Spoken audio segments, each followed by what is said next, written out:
नमस्कार. माहितीचा अधिकार कायदा म्हणजे RTI ॲक्ट 2005 याच्या एका खूप महत्त्वाच्या कलमाबद्दल आज आपण बोलणार आहोत. आणि ते कलम आहे कलम 13. हे कलम म्हणजे माहिती आयोगाच्या स्वातंत्र्याचा आणि त्याच्या रचनेचा मूळ आधार आहे. चला तर मग खोलात जाऊन समजून घेऊया की हे कलम 13 नेमकं आपल्या माहितीच्या अधिकाराचं रक्षण करतं तरी कसं. कधी विचार केलाय की आपल्या माहितीच्या अधिकाराचे खरे रक्षक कोण आहेत? आणि सगळ्यात महत्त्वाचं म्हणजे ते कोणत्याही दबावाखाली न येता स्वतंत्रपणे काम करू शकतात याची हमी कशी मिळते?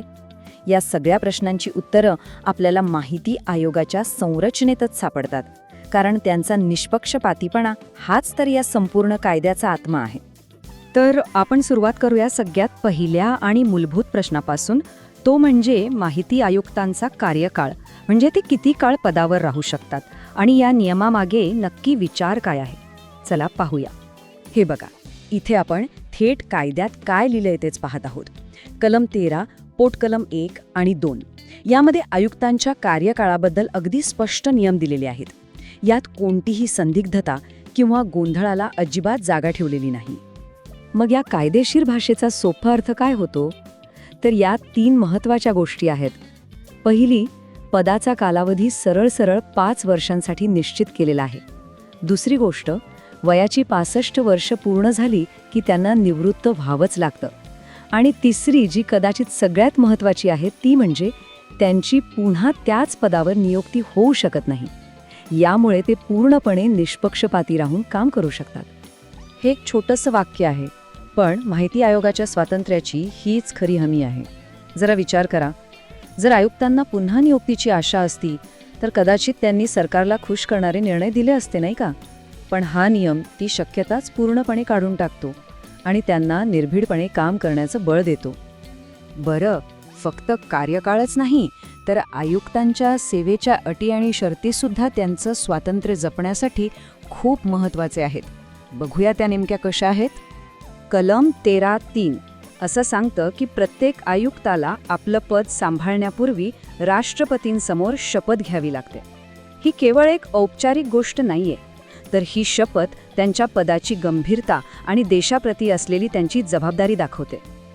आता या पदाचं महत्त्व त्यांच्या वेतनावरून आणि दर्जावरूनही स्पष्ट होतं. बघा, मुख्य माहिती आयुक्तांना मुख्य निवडणूक आयुक्तांइतका पगार आणि भत्ते मिळतात आणि माहिती आयुक्तांना निवडणूक आयुक्तांइतके. हा जो उच्च दर्जा आहे ना, तो त्यांना आर्थिकदृष्ट्या स्वतंत्र ठेवतो आणि कोणत्याही दबावाला बळी न पडता काम करण्याची ताकद देतो. पण समजा एखाद्या आयुक्ताला आपला कार्यकाळ पूर्ण होण्याआधीच पद सोडायचं असेल तर मग काय? त्यासाठी कायद्यात काय तरतूद आहे तेही पाहूया. कलम 13(4) नुसार प्रक्रिया अगदी स्पष्ट आहे. आयुक्तांना स्वतःच्या सहीने एक लेखी राजीनामा तयार करावा लागतो आणि तो थेट भारताच्या राष्ट्रपतींना द्यावा लागतो. यावरून पुन्हा एकदा या पदाचा उच्च दर्जा आणि त्याची प्रतिष्ठा दिसून येते. ठीक आहे, पण आता एक खरा आणि महत्त्वाचा प्रश्न समोर येतो. समजा एखाद्या आयुक्ताने गैरवर्तन केलं तर त्यांना पदावरून काढून टाकण्याची काही सोय आहे का? कारण स्वातंत्र्य जेवढं महत्त्वाचं आहे तेवढीच जबाबदारीही महत्त्वाची आहे, नाही का? या प्रश्नाचं उत्तर आहे हो, नक्कीच. पण ही प्रक्रिया वाटते तितकी सोपी नाहीये. त्यात अनेक कायदेशीर मुद्दे आणि बारकावे आहेत. म्हणूनच गैरवर्तनाच्या कारणावरून आयुक्तांना पदावरून दूर करण्याच्या या गुंतागुंतीच्या प्रक्रियेबद्दल आपण पुढच्या भागात एकदम सविस्तरपणे बोलू. तर आजच्या या माहिती सत्राचा शेवट करताना आपण पुन्हा एकदा यावर नजर टाकूया की हे कलम 13 इतकं महत्त्वाचं का आहे.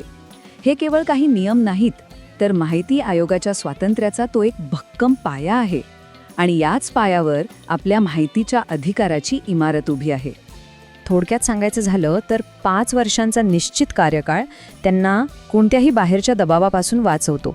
पुन्हा नियुक्ती न करण्याचा नियम त्यांच्या निष्पक्षपातीपणाला प्रोत्साहन देतो आणि उच्च वेतन व दर्जा त्यांच्या पदाची प्रतिष्ठा आणि स्वायत्तता जपतो. या तिन्ही गोष्टी मिळून एक शक्तिशाली आणि स्वतंत्र आयोग तयार होतो. हे वाक्य खूप महत्त्वाचं आहे. निष्पक्षपाती आणि स्वतंत्र माहिती आयोग हे माहितीच्या अधिकाराचं हृदय आहे. जर हे आयोगच स्वतंत्र नसेल तर हा कायदा फक्त एक कागदी घोडा बनेल.